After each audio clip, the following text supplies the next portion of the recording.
What's up, YouTube and Facebook, and welcome back to Not Quite Mint. I'm Tom. And I'm Rich, and we are Not Quite Mint. So today is Thursday, and it's our review show. So we're going to be running down our favourite comics that came out on the 12th of August, 2020. Should we get into it, Rich? Yeah, that would be lovely. So, yeah. as always, guys, thanks ever so much for coming along. If you are new to us, do make sure you hit that subscribe button down below, and obviously the little bell icon next to it as well, purely just so that you know when we're going live and all the rest of it. We go live Tuesdays and Thursdays, talking about keys on Tuesdays, and obviously our reviews on Thursdays, but we normally obviously drop out like an unboxing video like we are this week over the weekend, so do make sure that you're doing that.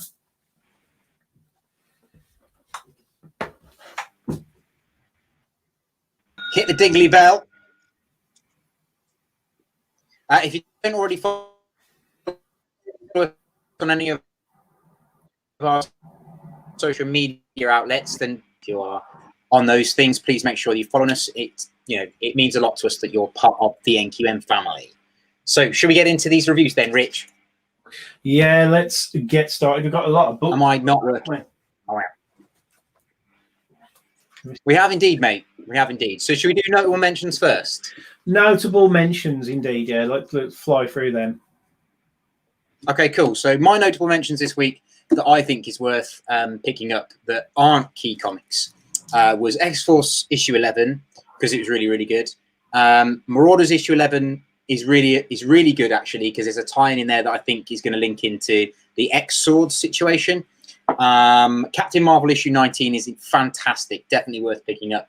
And the X-Men and Avengers Empire crossovers are brilliant. They're really, really, really good kind of tie-ins for the Empire universe. So I'd recommend picking up them as well as. What about yours, Rich?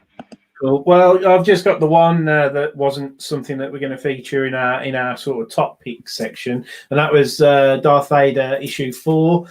Really, really good. It's sort of, as I say, set between Empire Strikes Back and Return of the Jedi, but he's basically on Naboo, going sort of basically interacting with a load of people from that we'd recognise from the prequel trilogy, sort of like handmaidens of like Princess Amidala and stuff like that. And it's just a really cool story. It's really easy flowing, and yeah, you get to see like Darth Vader be a bit of a badass as well in it. So it's well worth it for Star Wars fans, definitely.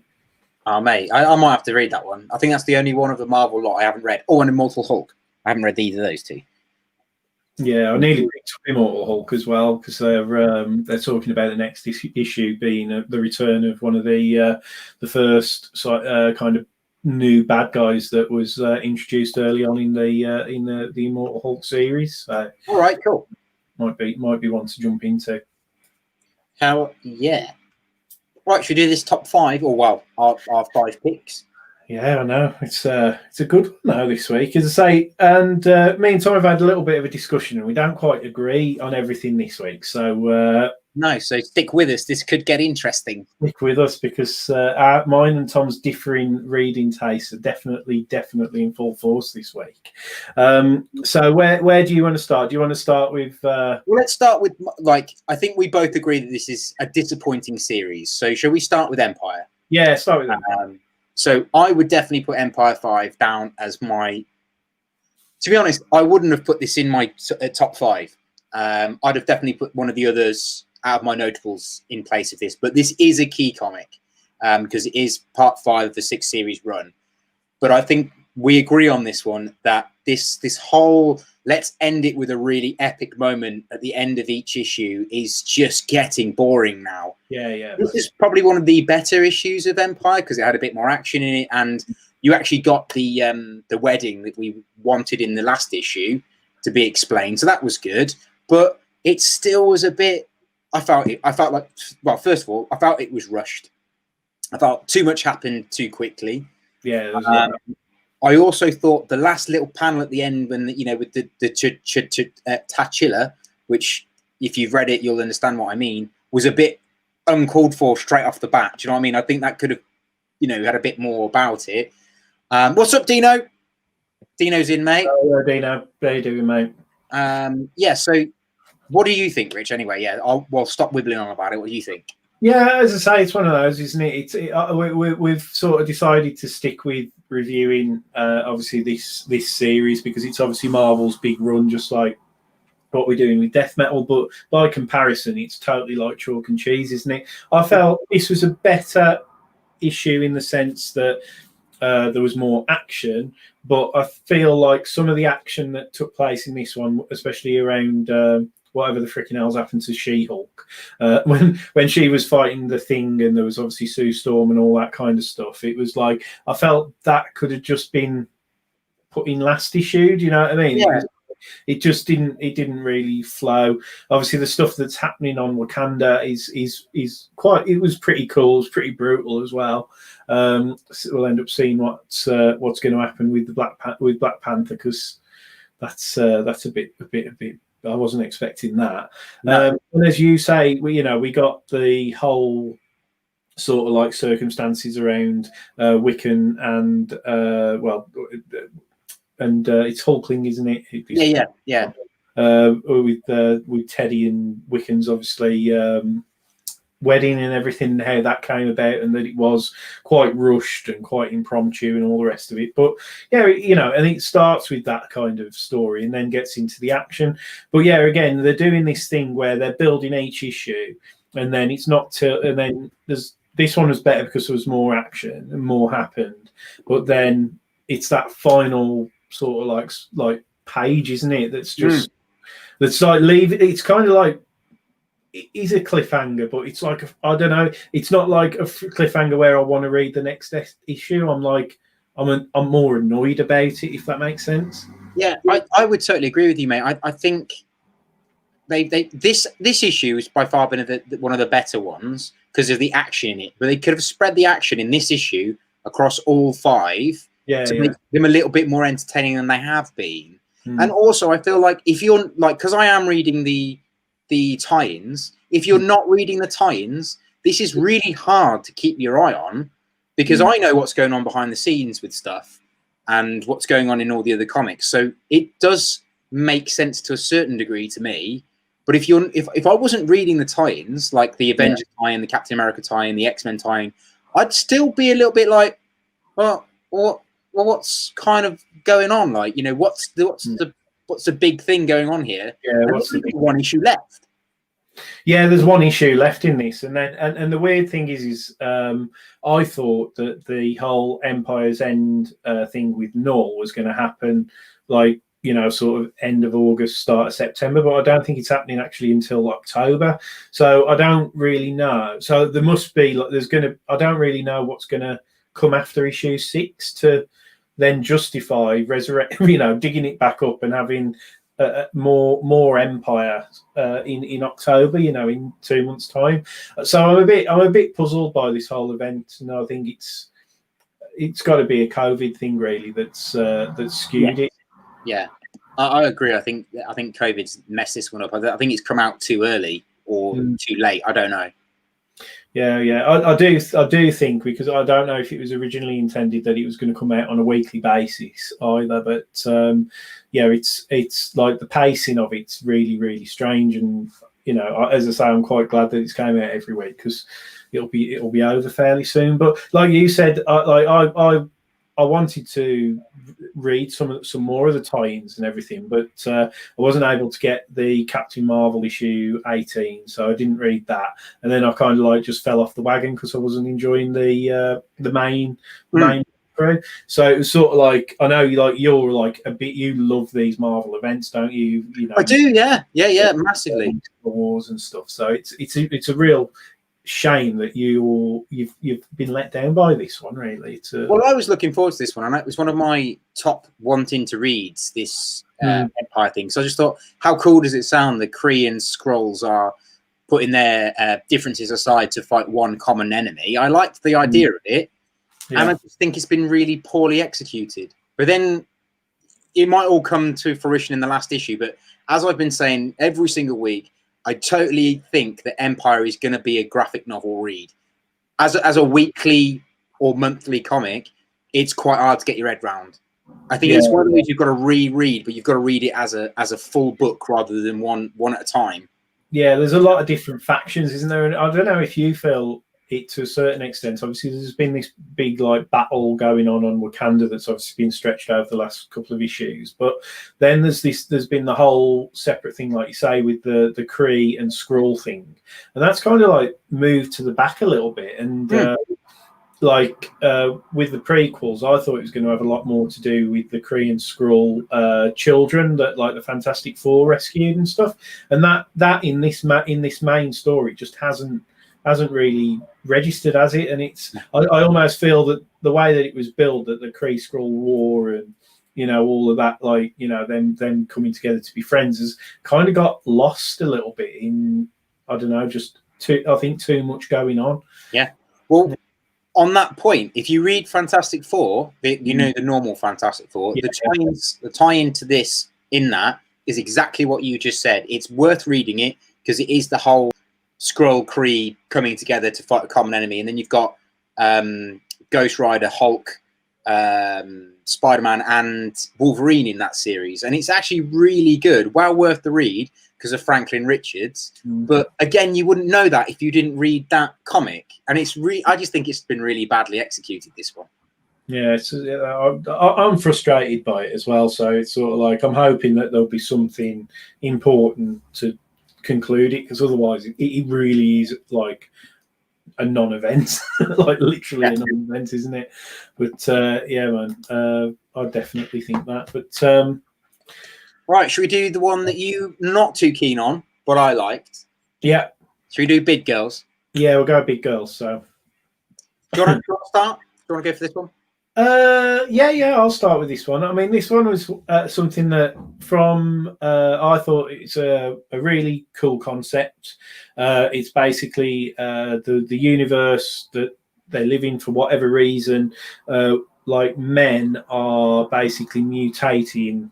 And I don't think it affects every man, because not every man in the story has like turns into these big horrible monster type things. And I don't know, it just didn't capture me. I don't think I thought it was going to be really, really original, and then there was nothing that happened in it for me that said, oh, I've got to buy the second issue to find out like what happened. Like I'm not actually that bothered about why this thing is happening and why. I don't want to get into spoilers because I want people to kind of go and have their own opinion on it. But yeah, I don't know. I felt like it was trying to be grown up, but at the same time, it was trying to be like more like for younger readers as well. And I don't know, the genre, I suppose, and maybe the artwork and just everything, it just didn't hit the mark for me at all. So I was let down by this quite massively. Big Girls. So what did you think, Tom? Okay, so I liked Big Girls because I thought it was a massive cross between an anime series I used to watch called Evangelion and Attack of the Titans, which again is an anime TV show and manga. I thought it was a bit of a cross between the two. So basically you've got this giant girl who is fighting giant monsters, essentially. It's the boys or the men that become these monsters, and she's protecting her town. So it's very similar to Attack on Titan and Evangelion. And I think that's why I liked it, is because it was something that I found familiar. I got the premise behind the fact that these children are becoming monsters and they're mutating and they're becoming huge and they're trying to destroy the planet. I got that. And I thought that was a really good idea. But like you said, Rich, in all fairness, after you said it, I totally agree. It isn't an original idea. I didn't know that. And with you saying that, the one appealing factor of it being quite original is now like, it really isn't that original. No, it's not an original. I wouldn't. It's kind of, it's an original story. So the story is completely different. But it's very similar to Evangelion and Attack on Titan. And actually, you could probably say it's very similar to Pacific Rim, if you like. So there's this monster coming in. They send out another monster to fight the monster. So it's not an original concept. I liked it because I thought it was a bit gritty. I liked that it was a bit adult in places, but I think because of the way it's drawn, you could get away with saying that it might be for younger audiences. I wouldn't say it was. I mean, there's one particular part in it that definitely isn't for younger audiences. Yeah, that bit, that I think that was the part. And bearing in mind, I kind of that was the bit that confused me. I think because I was like, it was okay until that point, and then that happened, and I was like, what happened in that moment, which is probably the most shocking part of the whole thing. It just bothered me. And then what happened afterwards, where the person's obviously going to be one of the main characters. I don't know if his name was Michael, I think, or something like that. But the dad. Yeah, the dad. So like he then pops up, sort of almost appearing to be on like one side of the fence, if that makes sense. So it looks like there's like two kind of factions or multiple factions, and then he appeared on this other with the one faction that doesn't really appear to be the good guys. And for what had happened to him, he didn't seem that bothered. No, and I think the idea behind that, and I think that got lost slightly. If you're kind of if you haven't read Evangelion or like Attack on Titans, and you know a little bit about that kind of manga-ish and anime kind of writing, then that bit could easily get lost, because essentially what I think he is he's a producer of children. So he's just a vessel creating these children that are then going to become monsters. But you don't get that, and you also don't get the emotion from him at the end that he should be upset. Because he should be upset, but what you should get from that is he's not upset. So what's the problem? Not, oh, he's not upset at all. Yeah, that was what I was saying. I was like, it was like this horrific thing that happens, and he was like, it was almost as it just like, it was like I did have the okay moment at the end, but I was still like, should he be bothered? And if this thing that he was protecting was so important, why have it in a place that, you know, and try. That's what I say. I found it quite like relatively like confusing from a plot point of view, that I just didn't. Do you know what I mean? It just the bits didn't come together. I was like sat there thinking, well, why isn't he bothered? And oh right, so he isn't bothered because of this. But before this horrible thing happened, he was bothered. Yeah. Obviously, the motivations for why he was bothered weren't necessarily the reasons that you would normally expect him to be bothered in that situation. So, just a very weird kind of concept, I thought. So, but as I say, it didn't leave me thinking, oh, I need to read the rest of this. Do you know what I mean? So it was, and it wasn't a hard read. It was very, it flowed well and all the rest of it. I think it was more of a subject matter thing. I just was like, just completely like not unmoved by it. Yeah. Well, I mean, each their own. I mean, like I said, it is very similar to two other things I've read, so that's probably why I liked it, and it was something I could get into. And I will probably read issue 2. But we'll see. It might be terrible once I've read issue 2, but we'll see. Yeah, like I say, it's not like, I'm not saying it's like terrible or crap. It's not like, I'm not sat here going, oh my God, it's Wonder Woman 750 all over again, which I absolutely hated. It was just not my cup of tea. It didn't grab me. I didn't get those emotional hooks that I think you need to get with some of the other stuff that I've read, So although I did have the reaction of like, oh my God, like at that one particular point. That one particular bit is savage. Yeah, it's very savage, yeah. Anyway, shall we move on? Yes, let's move on. Next one up. Again, we don't agree on this one. So, bear with us, guys. So, we're talking Detective Comics. This one is a Joker War tie-in. Now, do you want me to start with this one, or do you want to go first? Yeah, you start with this one. Go. Okay, so I'm not a huge fan of... I'm trying to think how the best way to describe it is. Too much dialogue and bits, as it were. And I felt this one was a bit bitty. I'm not a huge fan of Batgirl either, of Batwoman. I just think she's a little bit pointless as a character.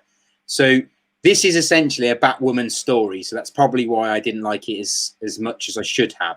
I did like elements of it, because obviously there's bits in it that happen with Lucas Fox, which is pretty cool.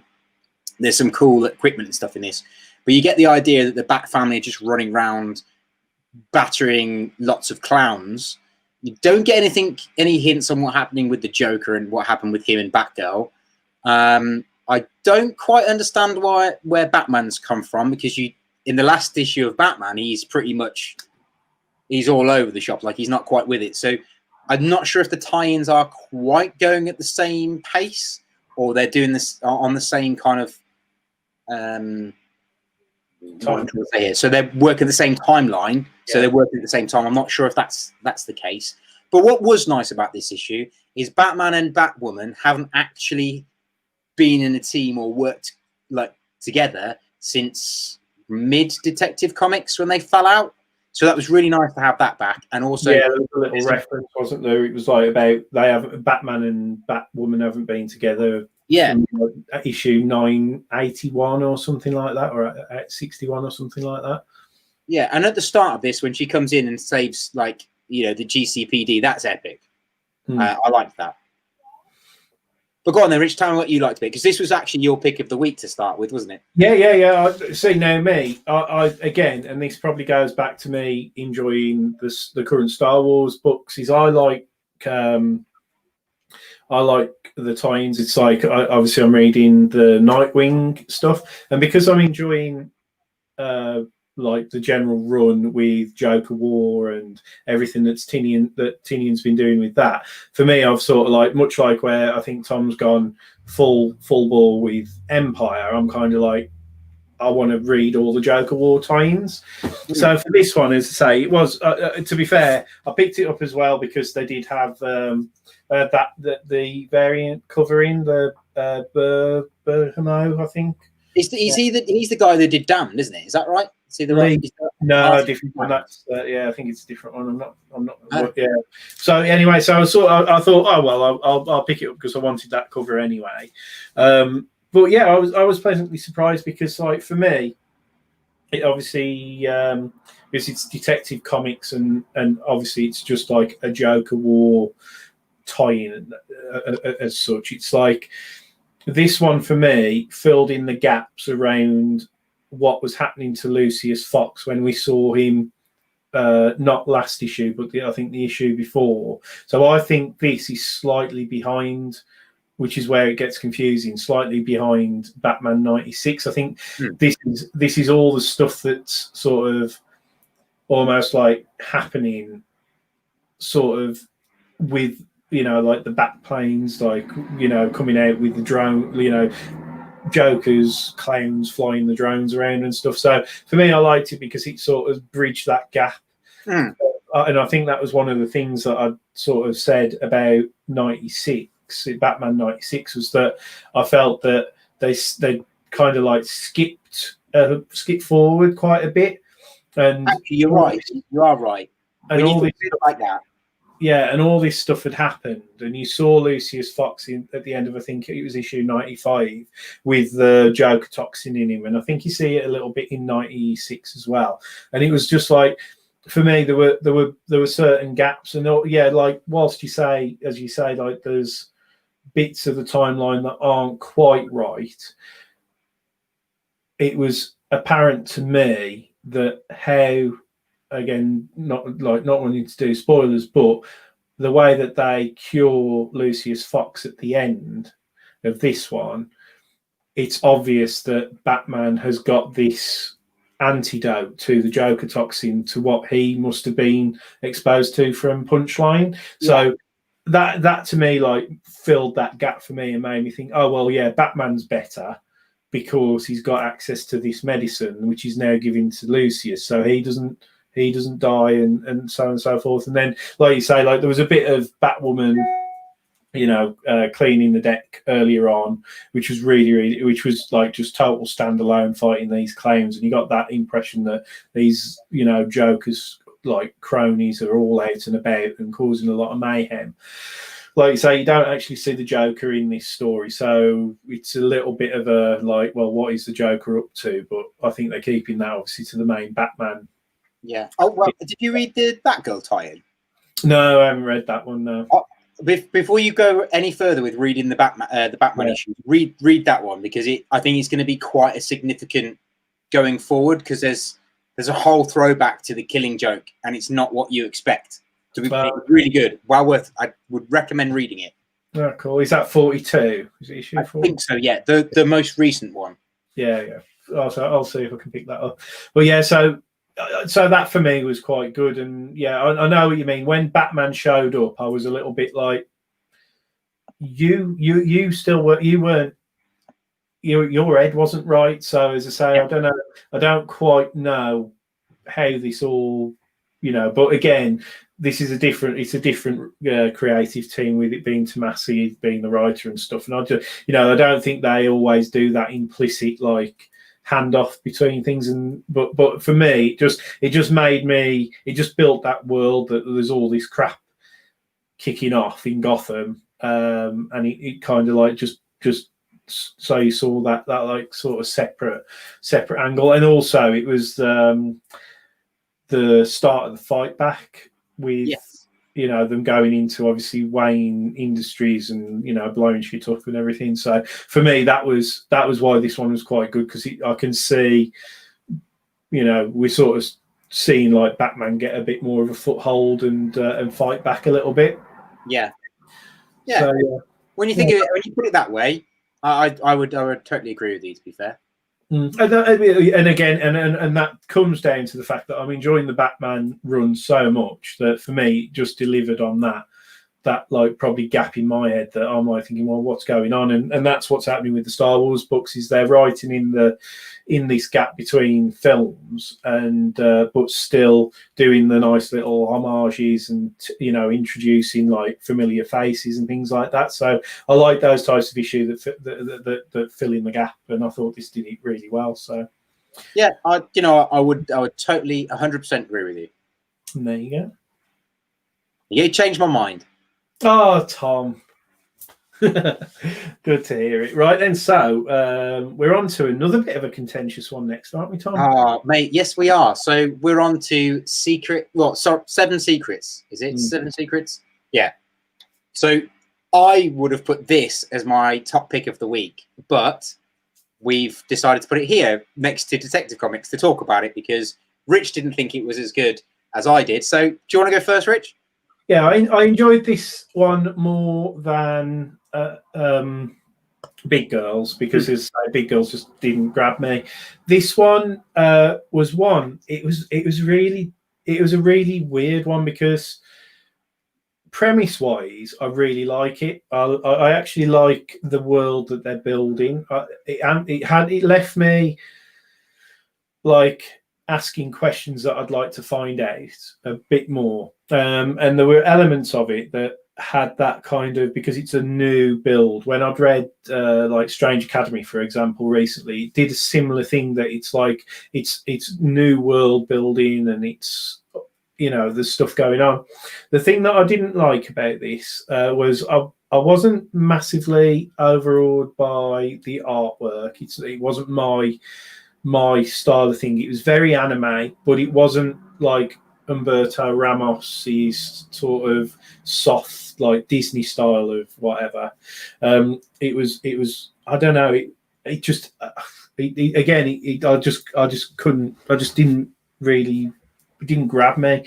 So, and then there were certain aspects in the storyline where you had like this disembodied voice of a person that we haven't necessarily met properly yet, but is introduced in the story, talking about things.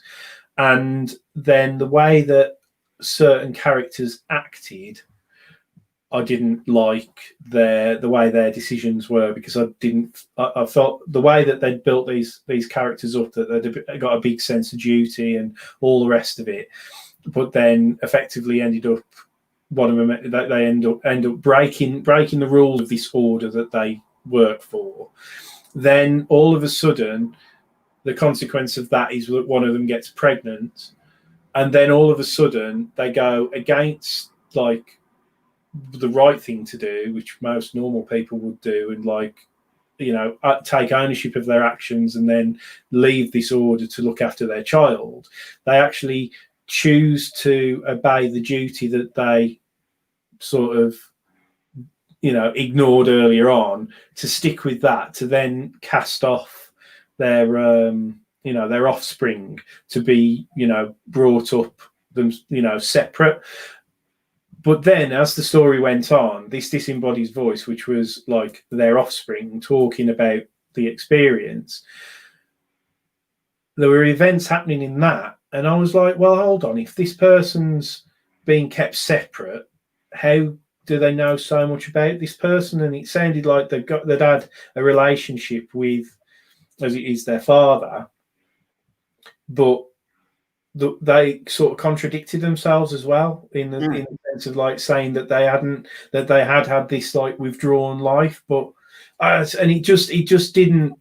That really ruined it for me, because, as I say, from a premise point of view, I really liked it, and I think, you know, this is one of those ones where I would want to probably pick up issue 2 and 3 to carry on reading. You know, it's a funny one, so I don't know what you thought with that one, Tom. Well, I loved it. I thought it was very similar to Saga. I don't know if you've read Saga. So Saga, No. you get everything is written from this perspective of their daughter.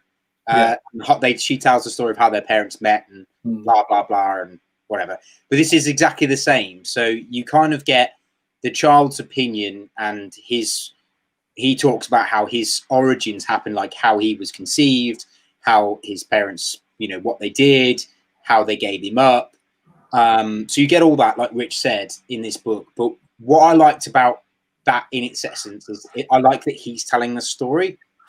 So you kind of know what's coming before it happens. So like there's a bit in it where he talks about his dad, and then things happen and it's like, oh my God, I saw that coming a mile away, which is not great, but equally it's pretty cool. I liked it. I liked the art style, because I've been reading Power Rangers, and this artist is the same artist from Power Rangers.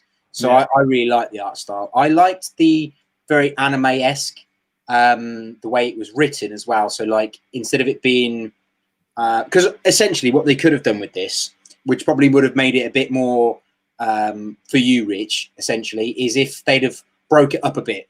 So you'd have had an issue of how and why they are who they are, and then had an issue of the fact that they got pregnant and had a child, and then an issue about what actually happens in this book, rather than it be all crammed into one. But what I think they're doing is it's going to be a flashback kind of comic.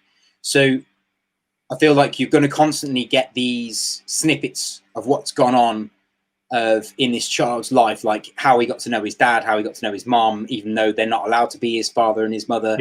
I think there's going to be a thing that he's going to be one of these secrets. I think there's going to be a lot of unanswered questions, which makes me want to read more. But I really like the premise behind it, because I feel like it's essentially Saga meets G.I. Joe and Mission Impossible, essentially, because they're just like a badass order that are looking after these secrets, and they've got to keep them secret. But I liked the bit at the start where it kind of has reference to the medieval ages.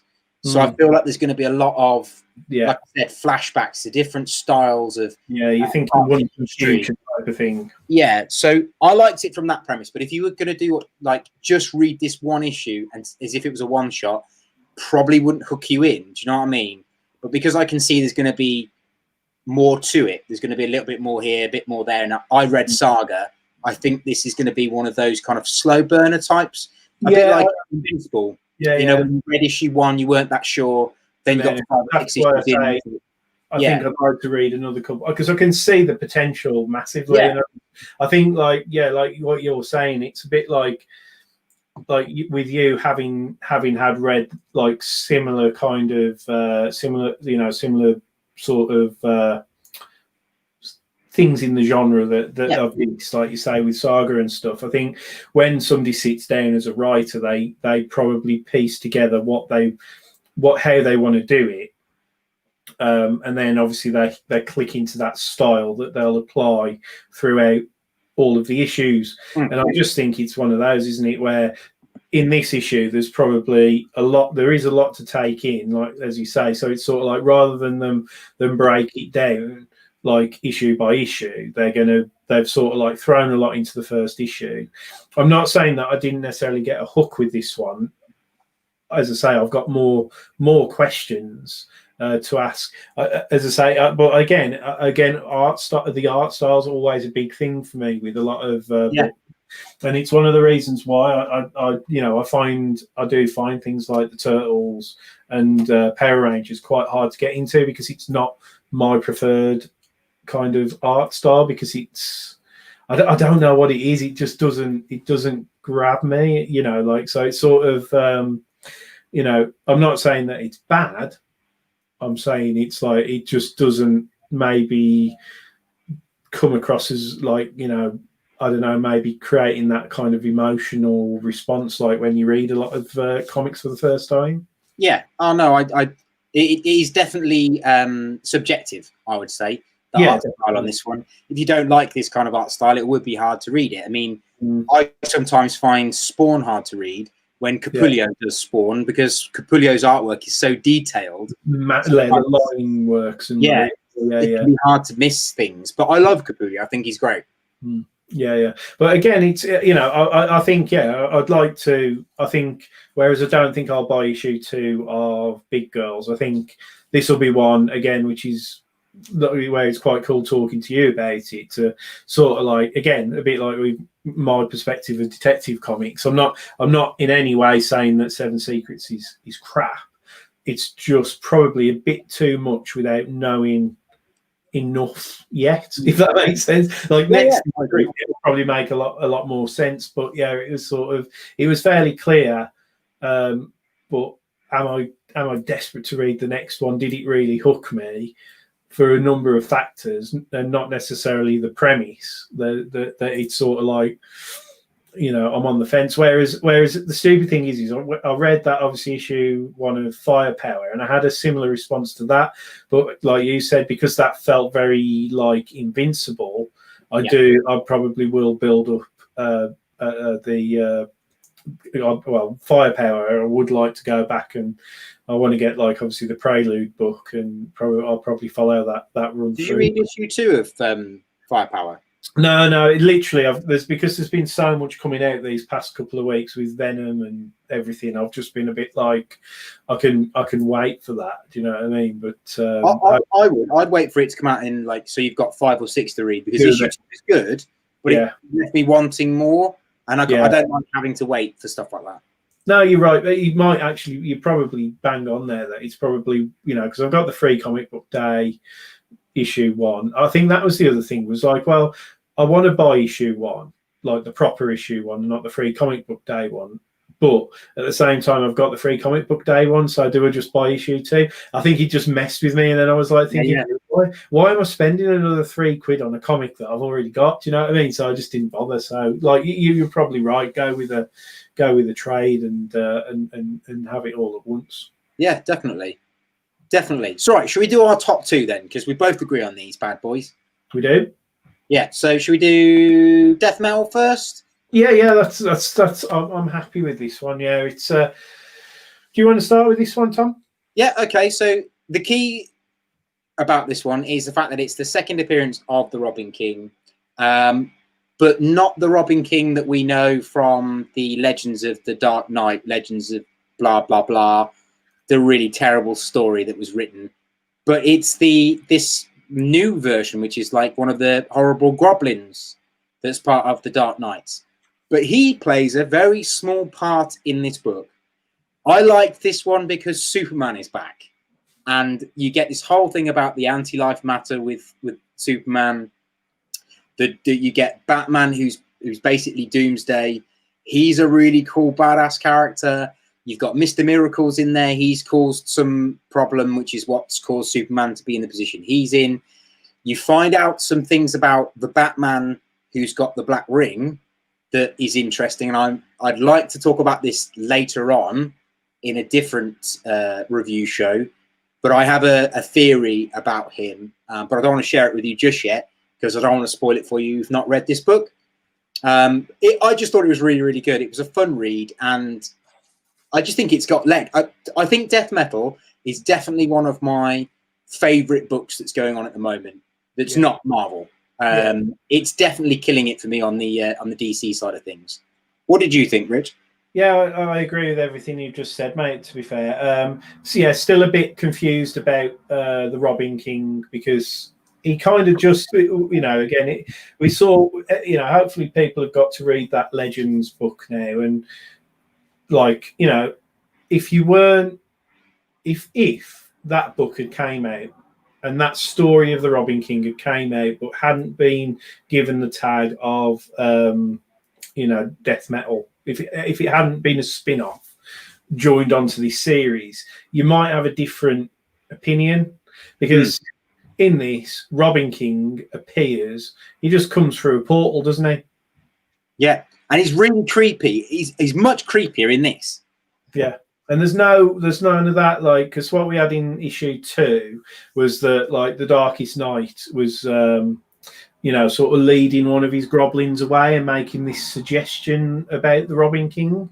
Then obviously you have the complete twaddle that they pushed out in the Legends thing about, him being a dark version of Bruce Wayne and all the rest of it.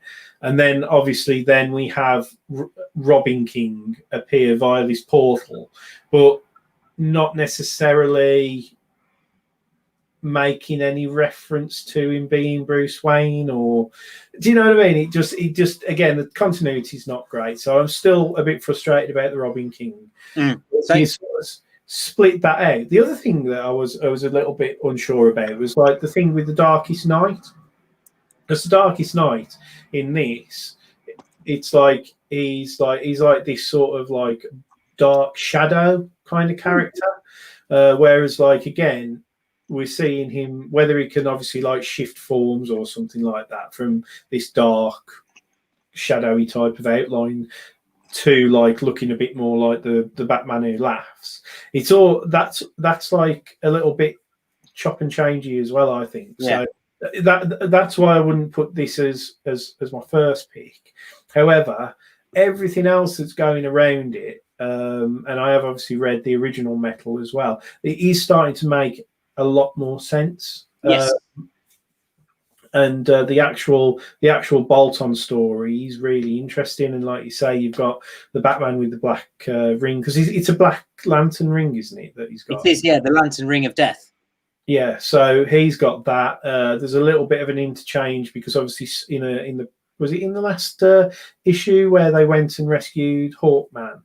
Is that right? And is that right? Yeah, I'm not sure. The big monster, and it was Batman and Superman had gone off and rescued the big monster thing. Or I think was that in the original Metal? I think that's Metal. Is that in Metal? Because I've only read that like 2 weeks ago, so that's in my head as well. So there was like a bit of an interchange between Superman and Batman, where Batman obviously Superman knows more than he's letting on to everybody else about Batman.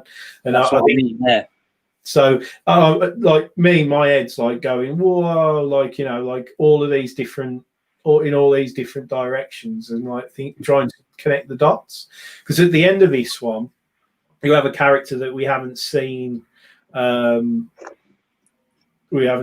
far in death metal. And again, I don't want to do a spoiler, but just kind of like from nowhere. Well, you have Lobo. Lobo appears, and we find out who he's working for, don't we? Oh, yes. And that's really cool. That's so like, I wasn't expecting that, and I don't know a lot about Lobo as a character again, but I was very impressed by, again, there's so many hooks in this, like you say, that you can see spilling out into other things. It's really cool. Yeah, absolutely, man. I think this is going to be. I actually have a feeling, and I hope I'm right. I have a feeling that death metal, Deceased, and the DC universe are about to collide as a 3. Yeah. I can see that happening. I really can. I got that kind of like feeling that, like, the way that towards the end of this issue, especially, I was like thinking, oh, this as you say, with like the anti-life equation being brought in and everything, I was like thinking, hold on, this is very much on the in the footsteps of deceased. So yeah, I agree with you there. I think that's a good idea.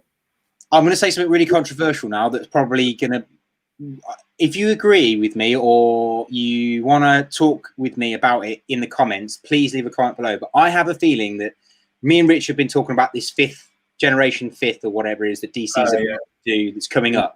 I have a feeling what's going to happen, and I'm probably wrong, but it would be cool if it does happen, is that they're going to merge these universes together. Damian Wayne, as in the older version of Damian Wayne from the deceased universe, is going to end up in our universe, and he's going to be the new Batman going forward, and Bruce Wayne's going to become the new Alfred because there is no Alfred anymore. Yeah. It may well happen. I've heard, and I've only heard it. I heard it once, and I can't remember where it was, but something about the potential of Batman even dying himself.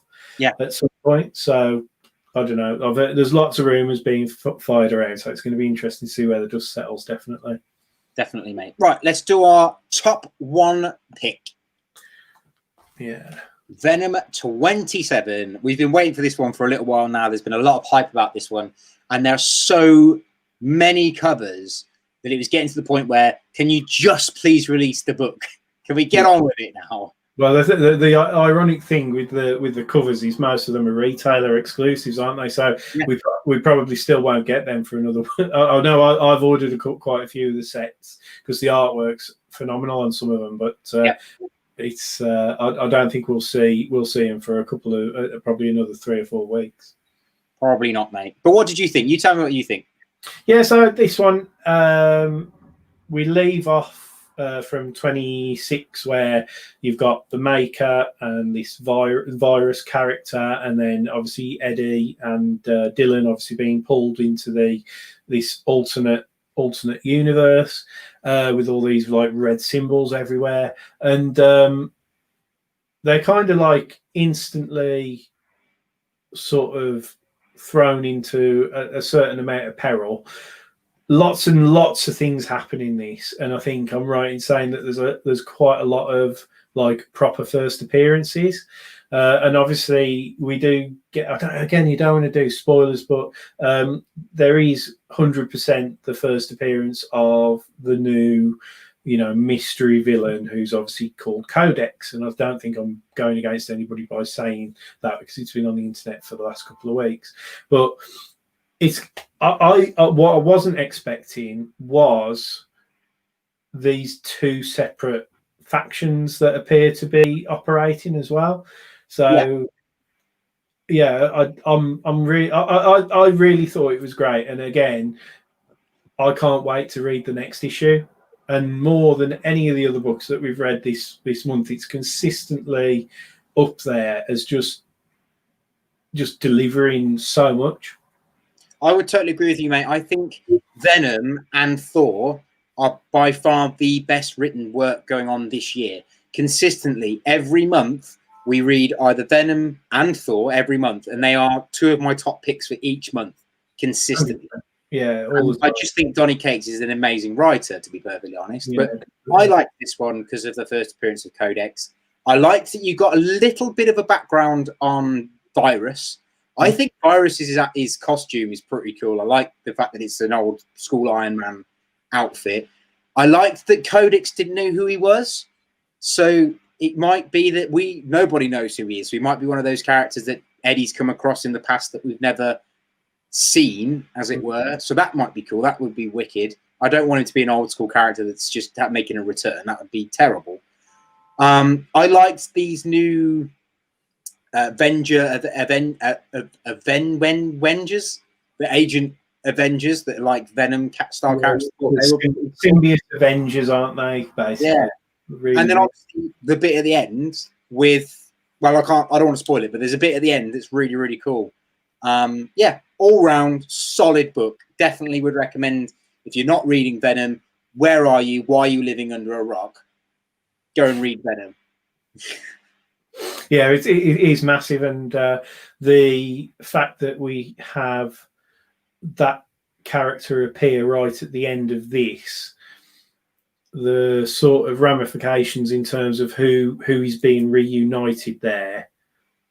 You know, 3 key characters all coming together. It's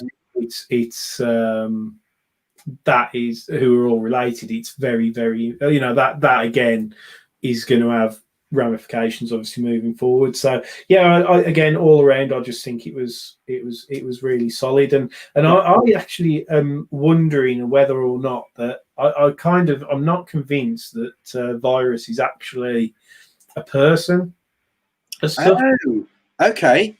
So I think they are potentially a person, but I think the virus thing that we've seen, I think it's like a robot personally. But oh, sort of like a Ultron style character.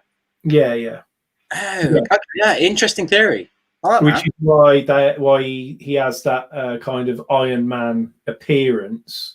I think there's somebody pulling the strings behind it and using it as, like, you know, using the tech as almost like a, you know, sort of like a bit of a I don't know, an avatar almost. But so that's what I'm thinking. So it's going to be interesting to see how that runs out.